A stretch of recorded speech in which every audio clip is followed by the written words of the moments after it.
Hello, nice blue. Chapter 20. But it happened that after walking for a long time through the sand, the rocks and the snow, the little prince came at last upon a road, and all the roads led to the abodes of men. "Good morning," he said. He was standing before a garden, all abloom with roses. "Good morning," said the roses. The little prince gazed at them. They looked like his flower. "Who are you?" he demanded, thunderstruck. "We are roses," the roses said. And he was overcome with sadness. His flower had told him that he was the only one of her kind in all the universe, and that here were 5,000 of them all alike in one single garden. She would be very much annoyed, he said to himself, if she should see that. She would cough most dreadfully, and she would pretend that she was dying, to avoid being laughed at. And thus should be obliged to pretend that I was nursing her back to life.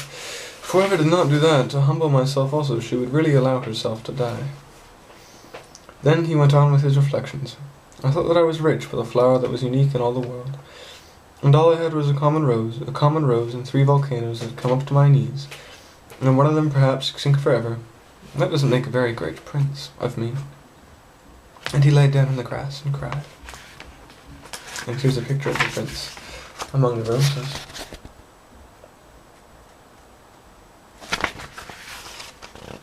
Uh-oh, a yawn! Oh. Excuse me. 21. It was then that the fox appeared. "Good morning," said the fox. "Good morning," the little prince responded politely, although he turned around and saw nothing. "I am right here," the voice said, "under the apple tree." "Who are you?" asked the little prince, and added, "You are very pretty to look at." "I am a fox," the fox said. "Come and play with me," proposed the little prince. "I am so unhappy." "I cannot play with you," the fox said. "I am not tamed."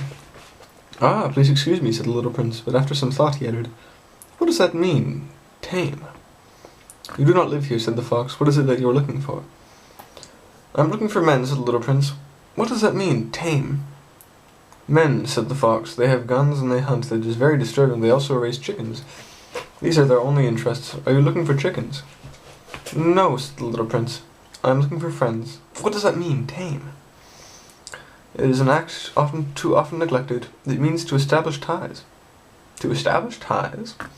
"Just that," said the fox. "To me you are still nothing more than a boy who is just like 100,000 little boys, and I have no need of you, and you on your part have no need of me. To you I am nothing more than a fox like 100,000 other foxes. But if you tame me, then we shall need each other. To me you shall be unique in all the world. To you I shall be unique in all the world." "I am beginning to understand," said the little prince. "There is a flower. I think she has tamed me." "It is possible," said the fox. "On earth one sees all sorts of things." "Oh, but this is not on earth," said the little prince. The fox seemed perplexed and was very curious. "On another planet?" "Yes." "There are other hunters on that planet?" "No." "Ah, that's interesting. Are there any chickens?" "No." "Nothing's perfect," sighed the fox, but he came back to his idea. "My life is very monotonous," he said. "I hunt chickens, men hunt me. All the chickens are just alike, all the men are just alike, and in consequence I am a little bored. But if you tame me, it will be as if the sun came to shine on my life. I shall know the sound of step that will be different from the others. Other steps send me hurrying back underneath the ground. Yours will call me like music out of my burrow. And then look, you will see grain fields down yonder. I will do not eat bread. Wheat is no use to me. The wheat fields have nothing to say to me. And that is sad, but you have hair that is the color of gold.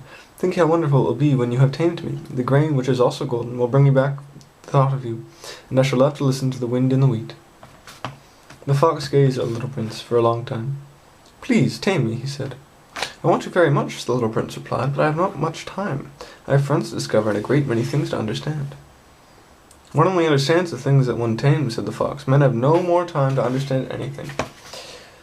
They buy things already made at shops. There is no shop anywhere where one can buy friendship. And so men have no friends anymore. If you want to tame me, if you want a friend, tame me." "What must I do to tame you?" asked the little prince. Excuse me. "You must be very patient," replied the fox. "First you sit down a little distance from me like that, in the grass. I shall look at you out of the corner of my eye, and you will say nothing. Words are the source of misunderstandings, but you will sit a little closer to me every day." The next day the little prince came back. "It would have been better to come back at the same hour," said the fox. "For example, if you came at 4 o'clock in the afternoon, then at 3 o'clock I shall begin to be happy. I shall be happier and happier as the hour passes. At 4 o'clock I shall already be worrying and jumping about.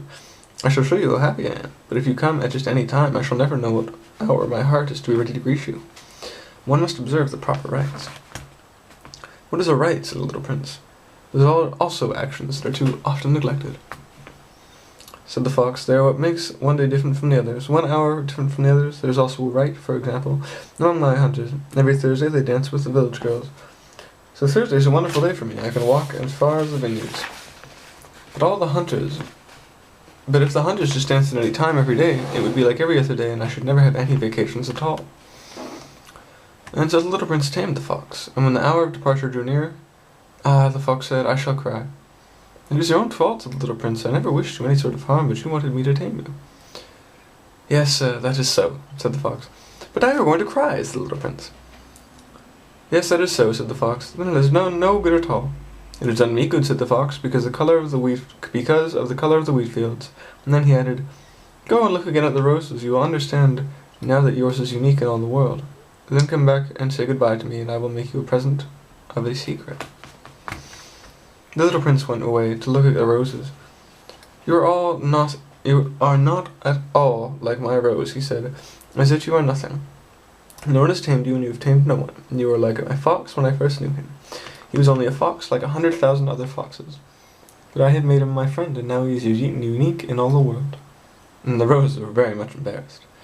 You are beautiful, but you are empty, he went on. One could not die for you. To be sure, just an ordinary passerby would think that my rose looked like you. That rose belongs to me. But in herself alone she is no more important than hundreds of other roses, because it is she that I have watered, because it is she that I have put under a glass globe, because it is she that I have sheltered behind the screen, because it is her that I have killed the caterpillars, except the 2 or 3 that we saved to become butterflies. Because it is she that I have listened to, and when she grumbled or boasted, or even sometimes when she said nothing, because she is my rose. And he went back to meet the fox. Goodbye, he said. Goodbye, said the fox. Now here's my secret, a very simple secret. It is only with the heart that one can see rightly. What is essential is invisible to the eye. What is essential is invisible to the eye, the little prince repeated, so that he would be sure to remember.